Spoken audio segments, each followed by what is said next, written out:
Is it time for recess yet? I'm so glad you found time to join us here on the Childcare Directors Chair, where Erica Saccoccio shares her best practices that she's refined through her passion of directing childcare centers over the last 23 years. From parenting interaction, systems to save you time, money, and stress, to profitability. She shares it all from the Childcare Directors Chair. Hey guys, Erica Saccoccio here with the Childcare Directors Chair Podcast. I am so excited. It's Wednesday. That means it's guest day. And I cannot even believe who's on our show today. I'm so excited.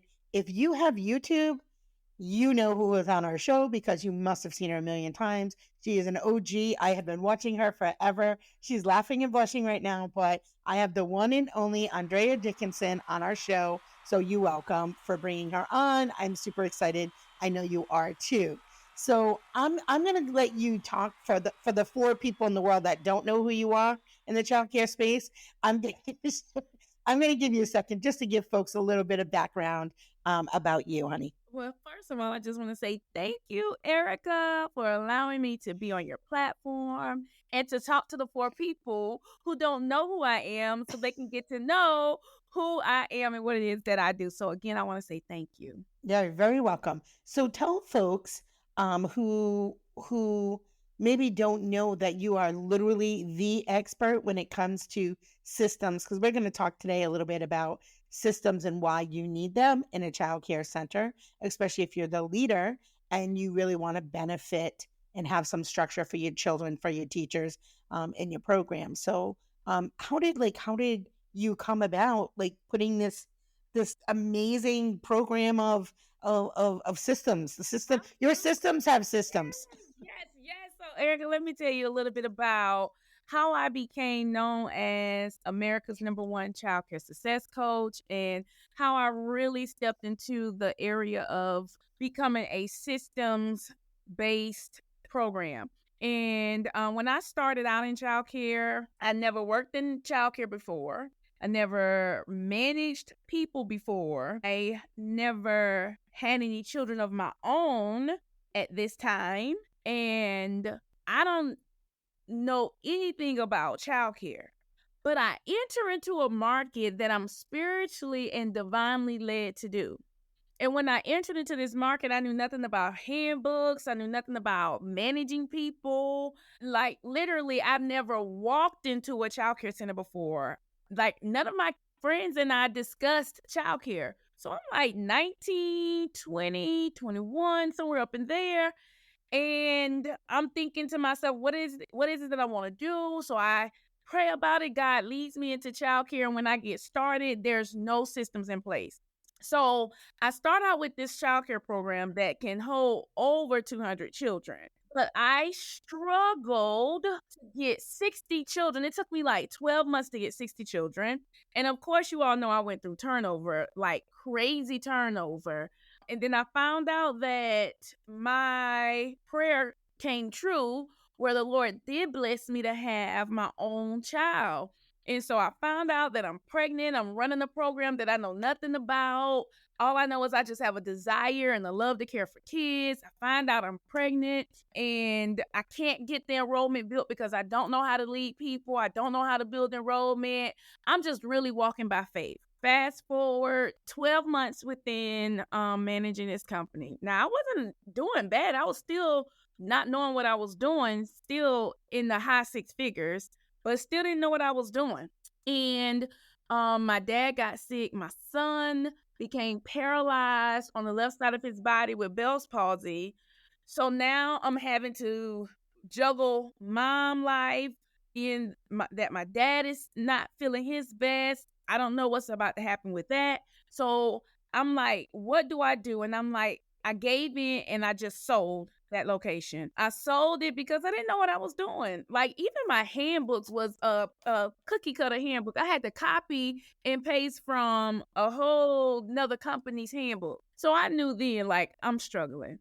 So I sold that location. And by this time, my credit is gone. All the income that I had coming in was gone. And I had to start from the bottom. But I remember praying about this, and I'm going to move past this, but I just really need for those 4 people that don't know me to really feel me on this one. So Yeah. I prayed about it, and when I prayed about it, what happened was I said these words to the Lord. I said, God, because I was not meant to work for nobody, and I was not I was not making it on jobs. I was not. You like that too, Erica? Yes, ma'am. So, I get to this point in my journey. So I'm like, God, if you give me a chance one more time to be my own boss, to be an entrepreneur, and to work in childcare, I promise you, I will not stop until I win. Let me tell you, God has a way. So Yeah. this time, he starts me over with an opportunity with my taxes. I take my taxes. I start over in a little house, 700 square feet, only can have 6 children. I worked that house location. I put systems in place at the house location. I hired 2 people. When I hired 2 people to help me, I also stepped out and I hired a curriculum specialist. I hired me someone with a degree. I was like, okay, I don't want to make lesson plans on Saturday and Sunday. I want to be free to do other things. Can you help me create my lesson plan? Like, even to this day, I have my lesson plans professionally done and created on this for each semester because I hired somebody with the experience. So I went from running a 700 square foot house, no more than 6 kids. We grew to 12. And the way we grew to 12 was I had to give up the bedrooms. So then my family and I, we end up sleeping on the floor. And we slept on the floor. We gave up the bedrooms. We turned those rooms into classrooms. So now I can have 12. And then we outgrew the 12. I was over capacity. So we opened up another group home. So now I'm running 2 group homes, hiring staff all over again. And so then we built from those 2 group homes to our 3rd location, which was a childcare center. All were operating at the same time. But in the midst of that, I started a nanny agency because I needed the money to open up my larger facility. And remind you, my credit was not in its best place, so nobody was financing me. So I had to really start from my own get up and go. I had to get up and go. So I had to learn how to put systems in place on a level where there was only 6 children so that I can free myself up to generate more income. So I put systems in place, ran group homes, ran my nanny agency, made the money, put money into my larger facility, got that opened up. I opened up my larger facility. We got to like 100 plus children, opened up my 4th location. So now it's like I'm just growing, my nanny agency growing, and it's all being managed through systems. So I didn't know that that's what I was doing, though. Again, I didn't know. Yeah. I promise. Like, I won't stop until I win. And so with me managing multiple childcare centers, now I'm running, my after school program is running 100 children a week, a day. Yep. Mine too. Yeah. So, for me, being a little girl in the South, I was the first Black woman with a commercial childcare site of its size in my city. And then I became the first childcare owner, no matter the color, with multiple states in my city. So my city then created a day for me. And my day is Early Childhood Day. And we celebrate it every May. We celebrate my the community of childcare in my city. I have a whole proclamation because I worked the opportunity that was given to me. I love that. That is an amazing story, which explains why you are equally amazing. So yeah, well, girl, you're winning now. Just in case you didn't know, now you're winning. So yeah, well, I'm not sure I'm going to top that. So that's the end of the show, guys. No. No. So that's really what inspired you to prioritize the systems then, was because it was really necessity, and you just kept saying, what do I need in my business to make this work correctly? You knew what wasn't working for you. You learned by trial and error, really, right? I failed. Yeah. I failed the first time, but I made a commitment. And that's where the difference between systems and the difference between systems that don't work, this is where they meet head and head, because you can't want to have an organization that's organized but not be committed to the organization process. And so that's what really allowed me to evolve in this space is because I made a commitment to myself and to God that if he gave me this opportunity, that I'm not stopping until I win. So I have like a winning vision for myself. I have a winning vision for my life.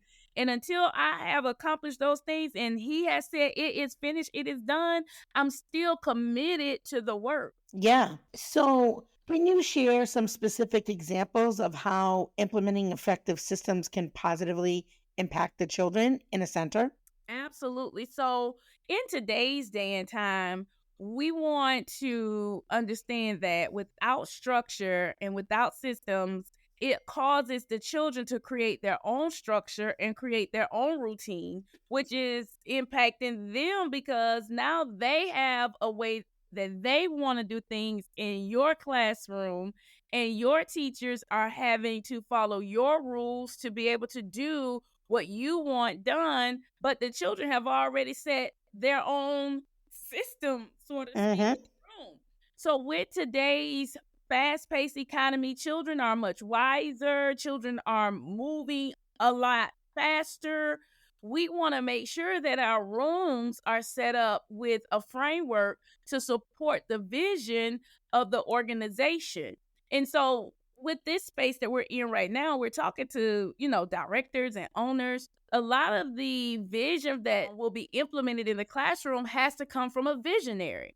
So you take the vision from the visionary and you provide the proper structure in your classroom to support that vision. So here's the secret though, Erica, that a lot of people overlook is that structure means that there's a format in place that you follow to do the setup. And the setup is where the physical items, I call them equipment, the Mm-hmm. equipment is set up in a way that supports the child's day. And that the way that the child now works throughout the classroom is from the way the classroom is set up. So let me give you an example, because sometimes it's easier for me to show you than to tell you. That's why I have a physical school of systems, because sometimes it's easier for a person to see it and do it than to just hear a person talk about it. But Yeah. to be as descriptive as I can. So for all of you all that's listening, follow along with me for a second. Just like close your eyes and imagine this. Imagine you're walking to your classroom door. When you look in your classroom, you look to the left and you look to the right. Do you have a formula when you look to the left and look to the right? Most of you are going to say, formula, what do you mean, coach? Okay, let me break this down. So now, eyes closed, let's focus.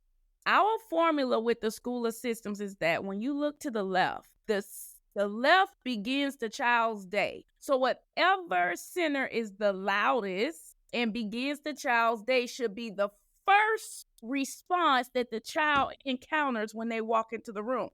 And then after you train your children to jumpstart their day by following your loud to quiet process, you set up all your centers to support the child's day. So for us, when a child enters into our classroom, to the left is their coat racks. You put your book bag up, and then typically the next thing that we ask the child to do is to go wash their hands to begin their day. And then once they wash their hands, according to your program setup, you may have where your children have free play, or you may have where your children begin their day at the tables. Whatever your process is, do not allow that student to go into free play or to the table until they do the first step, which is check in. So your check-in typically happens in your circle time area. This allows for the child to calm down and be subjective to the teacher, getting instruction from the teacher, meeting and greeting with the teacher, and getting the directions for their day, talking, building relationship. And then once they check in, they can move on to the pre-assigned setup that's been curated for their day.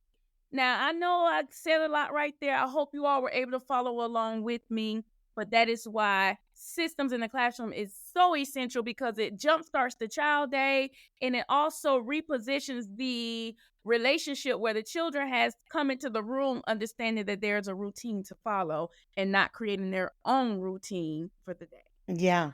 And what I loved about the way that you set up, because I was able to see it in person when I came out to Georgia to your conference, I Yeah. loved, yeah, I loved that it also aligned with like Eckers for those of you who have quality rating systems in your state and you have to like use the Eckers or ITERs to set up your room, the way that it's set up noisy activities away from quiet activities, in the flow of the room, just like you said, just like she said, like literally that's what it looks like when you look. You can see very quickly moving and grooving was on this side of the room and a little bit calmer was on the other side. So even just as a child can even look and they can tell what type of what type of body movement should they have, what type of language, how loud their voices should be, just by where they were in the classroom. So yeah, your system was really great to see in place. And the other thing that she didn't say, I won't give all your tips away. The other thing she didn't say that I loved was her bins are color coded. And so when the children put the items away, because I'm one of those who constantly was like fixing and putting away items, that's in the wrong bin, that's in the wrong space, that's on the wrong shelf. When it was color coded, it was easy for a 3-year-old to see this goes on this shelf, right? Because this is where the blue bins go and that's where the yellow bins go. And of course, most of us are putting print and putting pictures as well, but that color coding really did make it so much easier. I cannot lie, I must confess. When I came home, I bought color coded bins. I did. I'll share some pictures in the YouTube clip here. I'll send some to Derek. But yes, I love it, and we use trays and we use bins thanks to you. So yeah. You know what, Erica? I do have a secret that I want to share with you. Sure. Because you mentioned ITERs and Eckers. Yes, ma'am. So there's always been a disconnect because of it's being so much information, so much that has to be consumed. So what we've done as far as a classroom model is that we then take what ITERs and Eckers provides as a material list, because in the appendix of each layout, there's a material list. Mm-hmm. They do recommend material in your centers. So here's a secret. You take that material list and you create your inventory in your classrooms around that material list. And then that material list becomes your closeout, and it becomes your auditing process, so that when you go in your classrooms, you know what you're looking for in your centers when you're closing out behind your teachers. You know what you're looking for. And then it's going to pass the accreditation or the quality rating process because materials already in there. And then it's going to support your purchasing power when it's time to purchase, because anything that's consumed, we call them consumables, because Sure. for my classrooms to remain perfect for children, but I do expect for my equipment to be taken care of because those are big purchases. Yes, they are. ITERs and Eckers is a game changer. And so that way, unknowingly, you're able to go through the quality rating, go through the star process, and win and like get the best, highest score because your classroom is set up correctly and you have the recommended material and you don't have to reinvent the wheel. It's already there. Yeah, and I love what you say when you're auditing your material. So again, I will confess, I also didn't do that before. And one of the things I would say when I would go into classroom, I'm like, where's the XYZ that I bought? And they're like, it's gone. Like, I don't know. Like, things disappear sometimes. Yes. So did it break? Did someone take? Like, you don't know. So it is great that you have that inventory list that says, teacher, when I give you this classroom, these are the things that are here that are not consumable. We know, obviously, crayons, paint, Play-Doh, those are things we're going to need to replace all the time. I shouldn't have to replace the bind all of the time, right? That should last for a bit of time. But yeah, so I think that is a great little tidbit for folks out there who are not doing that. Yes. So yeah, so in what ways do you empower and support your teaching staff through your program system? So I know you're a coach. So how do you talk to your leaders that you're training and say, you know, this system helps empower your teaching staff? How does it help that? Well, first of all, I just want to tell you how proud I am of you that you are saying, you know what, coach, I took what I learned and I implemented it, and you are a pro at this. You've been doing this for years. So number one is I always encourage my team to do exactly what you've done, which is to remain coachable and remain teachable. No matter how long you've been in this industry, somebody else can always just add to you. All right. And so that's the foundation of your interviewing process when bringing on people, is to make sure that they are coachable and teachable so that they can learn from you. Now, where many other directors and owners need to improve because they're doing it wrong is that they never set up the foundation. When you set up the foundation, then you're able to support the foundation with the proper tools and the proper resources and the proper training systems. So I teach my clients that to really have a team managed organization, you have to have a leadership academy. And so we go through the process of starting at the framework, the foundation, which is making sure that it's set up according to owner expectations, that is a clear framework that can be followed and duplicated throughout your whole organization, no matter if you have one location or multiple locations, no matter if you're directing one location or if you are a regional director, you want to make sure that your rooms are set up using the framework. And so then once we use the framework, now we have to support it with tools. So we provide leadership tools for our team. And these leadership tools are proprietary systems that we've created that support the complete foundation of the classrooms or of the admin's role and responsibilities. And we follow this training tool, and we create a schedule. So that leads to the training schedule. We create a training schedule. So individuals that become a part of our organization, whether you are learning to provide this to your teachers or you're learning from me, I model that training schedule with all of my CEOs that are a part of our program. I model it so that they can go and then follow the same model with their team. And that is how all businesses work, is when you have a model in order to manifest. And so I've taken that training model. I train them on the model. They train their teachers using the same model. And then after your training, then you go into leadership. And so when you take a person from learning how to do the basics, now you offer them the opportunity to become a level 5 leader. And so this is a concept that I got from John Maxwell. I just listened to YouTube University one day. John Maxwell had this amazing video talking about the level 5 leader. And I went to work. I was like, I am worthy of having level 5 teachers in my organization. So I shifted in my mindset to going from, oh, I'm tired of this, I'm tired of that, to, okay, I'm the woman for the job. I'm going to train my teachers to become leaders. And so here are some powerful words that I would say to my teachers every day. I said to them that once you master what I'm training you to do, you will no longer work for anybody, but you will have the tool set and the skills to run your own childcare. And guess what? Since the day I retired, these women have gone on to become millionaires, and they run their own childcare centers. You hear me? I hear you.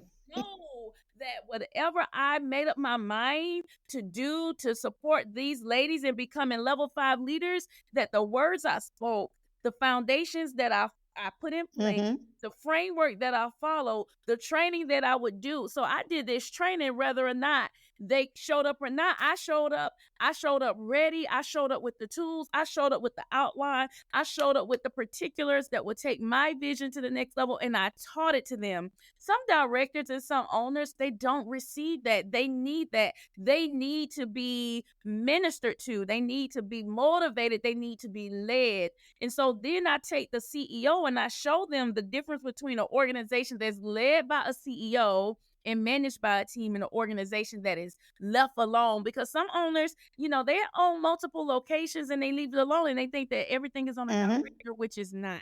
So I hope that I wasn't too long-winded, because this is my subject. This is what I love. Yeah, I know. Put me on your podcast. That's why you're here. That's why you're here. So I want to say a couple things. So you hit on so many wonderful things. The first thing is, when you have all of these systems in place and somebody leaves, or somebody's out sick and you have a sub in that room, if that room is set up the right way, no matter what room they go in, they're not going to be lost. They're going to go, this is how it goes. This is the system.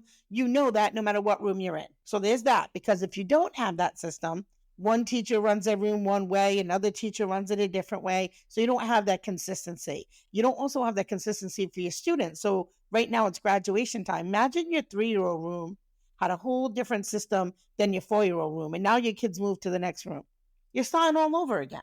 So I think there's a great value in having some, of course, the personalities of the teacher will be different, but the basics are going to be the same. Like we know the green bin goes on the shelf in the science area. Like that's the same throughout your program, right? And I think, yeah, I get it, girl, right? And then I also think too, when you talk about your leadership academy, right? I'm very much from the same cloth of I grow my people out of my program. Like if you're staying there forever and ever and ever and you haven't had growth, I haven't done my job as a leader. So growing your people out of your program is okay. And I think people get really nervous about that. But I think it's a wonderful thing. It's not just the children who need to grow and continue to grow. It is also your team. So write this down, Erica. I didn't even know that's what I was doing. Growing your people out of your. Thank you, Erica. Yes, ma'am. On that, honey. I'm gonna use that. We're gonna go on the road together, Andrea. Okay. And so when you grow people out of your program, and the next person comes, moves up through your lattice, you have still that support from the other leaders in your organization. Mm-hmm. So it isn't like they're alone. So there's some camaraderie that happens. There's some energy or synergy that happens, and your business doesn't miss a step, right? So when because some places they'll build, like those absent owners, you're gone, right? You're in Tahiti under a palm tree and your director leaves and your staff goes with them and half of your parents. And you're like, oh, what happened? Well, you know what happened. But if you have leaders ready to go where if somebody leaves, the next person is already ready. They're already trained and it's a little bit more seamless for your business. I think those are some great things that you had pointed out. Absolutely. So, goodness. There was something else I wanted to say when you said grow your team out of your location. And I think too, if I can just talk, while you interrupt me whenever you go right ahead. Okay. Go right ahead.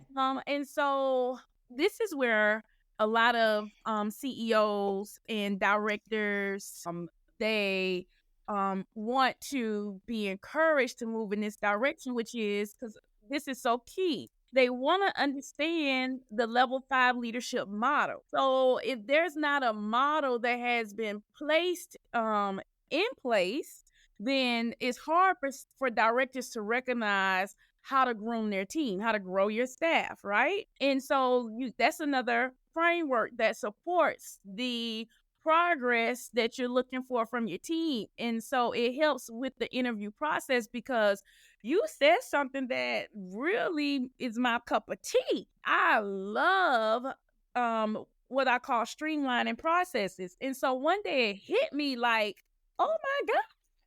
What hit me was, how do I prepare a person to walk in my classroom before they are even hired? So then that's when the classroom in the box came to me. It was like, let's use this to prepare people before they are even hired, to know what they know and to expose them to what they're going to encounter when they get into the rooms.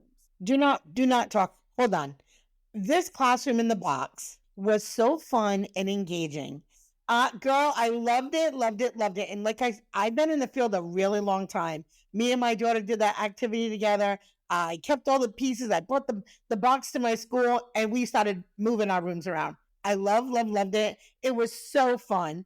It was, and I think it just takes, especially like, let's just be real. The last 4 or 5 years have like kicked us in the teeth. We are tired. We and you almost kind of, so many people sold their centers. People that if they just held on a little longer probably wouldn't have sold, but they just were like gone, tired, really just soul tired. And it was so nice to go and kind of get re-energized. And that classroom in the box, again, was so fun and interactive. I don't know how much that sells for because you were gracious enough to give us one. But if you don't have one and you're thinking about redoing your classrooms, you have to check out her website. We'll put in the link below. She did not know I was going to say that. She doesn't sponsor my show. There's no deal here. I'm just saying I used it. I loved it. my daughter. So now you've got two people, a 50-something-year-old and a 20-something-year-old, who both equally enjoyed it. So that would tell me that your team, which is probably very diverse in age and all of the things, all could equally really enjoy putting a classroom together. And moving furniture around at 50-something-years-old is hard. So it was really nice to do it on paper first, because usually when I move a room, I'm like, I move it here. I'm like, nope, I don't like it there. And then I move it here. I know I'm probably the only one who does that, right? No, I it's know. what we do. No. No. What we do. Yeah. And and the other thing this makes me think of, when I talked about growing someone on the team, this literally just happened to me like 3 weeks ago. So I have a teacher, her name is Marcy, and she's actually a licensed teacher in our state. She's been with me since she's 20 years old. About 3 weeks ago, she came to me and she said, I'm leaving. And I looked at her and I smiled and I said, what are you doing? And she said, I'm going to take my teaching degree that I've had for all this time, and I'm going to go into a charter school. And I could tell this poor girl was so nervous.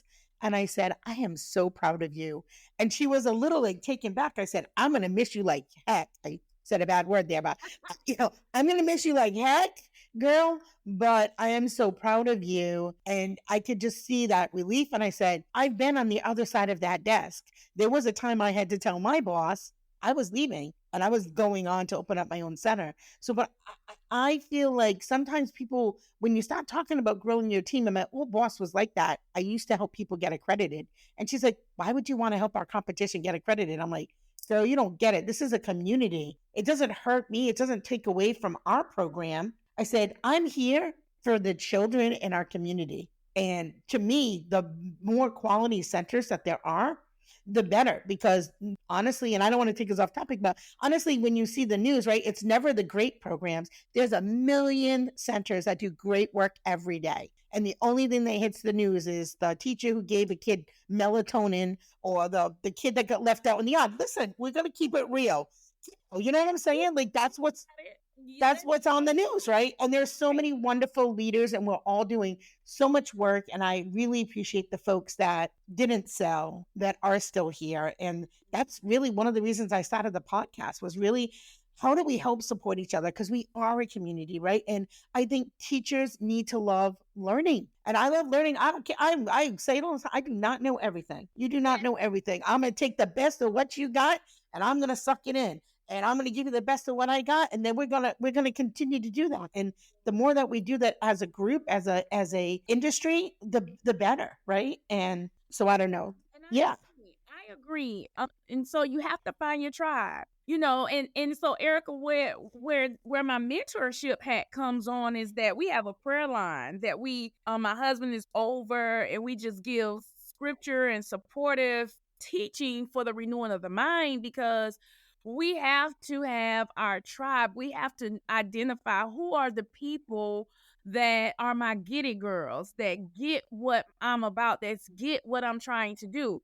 And so for us to put on that hat, I come on every Friday, and I typically have something inspirational that goes towards a biblical principle that helps the people that's on to renew their minds. Because there are times where, like you said, the lady was questioning you, like, why are you doing this? Why are you helping out our competitors? And it was no ill intent, think, on either side. It was just, she wasn't the get it girl. She didn't get what you were doing. And so now when you find your tribe, you're going to find a tribe of women who are supportive of the give back. You're going to find a tribe of women who are supportive of what your mission is. And so my mission is, I'm looking for just 20 women who are powerhouses all in themselves, because I want to take 20 women and show them a franchise type model that they can implement in their program and win with. So my vision for my Get It Girls could be different from yours, but that doesn't make my mission or my reality or my mindset. I'm just not on that level where you are at the time. And so that's when my mentorship hat comes on. And that's when one must learn how to recognize who they're called to. So can I just be really real on this? Yeah. Platform? You said this thing to me. You said, you've been doing this for a long time. Your YouTube is really one of the first before YouTube was ever a thing. But believe it or not, there are so many other great people who do what I do, but there's never been that engagement. There's never been that phone call. Like, this is one of the podcasts that I got a chance to be on and be my authentic self, because whatever the purpose or reason is, we're in the same field, but not on the same lane. And so I respect that. And there's so many great people that do what I do, or we resemble in what we do, but we are in the same field, but not on the same lane. And I honor and respect that. I used to try to figure out, well, what's wrong with me? Why hasn't nobody connected with me? Why are we not inviting Coach Andrea to speak on your platform? And why Coach Andrea is not inviting them to speak on their platform? It's because we all are on a mission. We all have our own mission. That's great advice. And you had talked about some of the folks that you mentor, as a coach. I met a few of their ladies, and they are amazing. So we had the wonderful lady who owns Diapers to Destiny. Oh, yeah. We talked about her. Yeah. Yes, girl. Yeah. We talked about her CDA resources and what she's doing. And so that was great. And then Marjorie Mallard, we talked with her about her franchise model that she's doing. I'm going to say the B lady because I can't remember the name of her business, but she does all those really cool pillows and stuff like that for emotions and stuff. So yeah, your team is great. Be educational. I got to give her a plug now, Erica. Let me say it right. Yeah, say it right. It's Be Sure Educational Solutions. Yes. Janie Truesdale. Absolutely. Yes. That you got a chance to see my network, and they're powerhouses. Yes, they are. Yes, they are. And I'm sure there's many more. I'm sure there's many more. I could talk to you forever. I do have 2 other folks coming on, but so I want to make sure that before we wrap it up, is there anything that you want folks to know that we didn't touch on today? Absolutely. I believe that the power of giving back is intentional and important. And so I'm a giver. And so individuals that want to learn more about my systems and really see my mindset behind systems, I invite you to go to learnnewsystems.com. It's a webinar that I host. It's absolutely free. And when you go to this webinar, I'll be able to use the time that I have to pour into you and show you my framework and my systems. Erica, have you had a chance to be on one of those? I have not, but I will certainly check it out. You're welcome. And I think that once people know that they do have support, that there are, like my goal is to attract my top 20 women, my powerhouse women. But while I'm on this journey, I never know who they may be. I never know who they are. They may not be the powerhouse today, but this one webinar can transform their mind and make them who I will be coaching one day. And so I sincerely hope that if you're listening and you're on and you're wanting to learn more about these systems, that you'll go to learnnewsystems.com and visit our webinar. Let me begin our journey together. That's great advice. And for those of you who like YouTube, I love YouTube. For those of you who like YouTube, I'm going to tell you 2 things. We usually have 1 ask. We're going to ask 2. We're going to ask you to go on over to the Childcare Directors Chair. Yes. Hit that subscribe button. Hit the subscribe. Derek's going to put all the subscribe buttons here. And Andrea, can you share with them? You have more than 1 channel, do you not? Yeah. So if you do watch me in my day-to-day, it's Andrea Dickerson. I blog about my day-to-day, doing business, running my businesses, being a mama. And then if you just want to see like my practical wisdom when it comes to organizing your program, then be sure to find me at I Own a Daycare on YouTube. So it's either Andrea Dickerson or I Own a Daycare. All right. So hit all those subscribe buttons. And remember, it's the small details that make a big impact in the success of your childcare program. That's it for today. As always, have a great day. Bye. Bye. Well, all the cute little kiddos have been picked up and it's time to go home. And that'll do it for another episode of the Childcare Directors Chair. Please leave a review so Erica knows the information is helping you to manage and improve your childcare centers. Remember to subscribe to get the latest episode from Erica's Childcare Directors Chair.